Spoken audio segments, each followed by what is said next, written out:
మీకు డబ్బు రావాలన్నా, మీ అప్పులన్నీ తీరిపోవాలన్నా ఒక్కటే ఒక్క ఉపాయం ఉంది. అది ఏమిటి అనంటే ఏం లేదండి. ఒక తమలపాకు రెమెడీ చెప్తాను. తమలపాకుతో చేయవలసినటువంటి ఆ ఒక్క రెమెడీ చేస్తే మీ ఇంటికి వద్దన్న లక్ష్మీదేవి తన్నుకుంటూ వస్తుంది.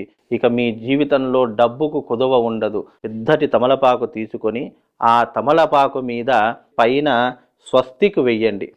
చక్కగా స్వస్తిక్ వేసి దానికి చక్కగా స్వస్తిక్ పక్కన అటు 2 గీతలు, ఇటు పక్క left side or right side 2 పక్కల 2 గీతలు గీయండి. అంటే 1 నంబర్ వెయ్యండి.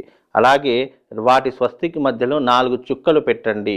4 చుక్కలు పెట్టిన తర్వాత కింద శ్రీం అని రాయండి. శ్రీం అనేటటువంటి మంత్రాన్ని గనక మీరు రాసి ఆ తమలపాకుని గనక మీరు మీ దగ్గర పెట్టుకుంటే అఖండ రాజయోగం కలుగుతుంది.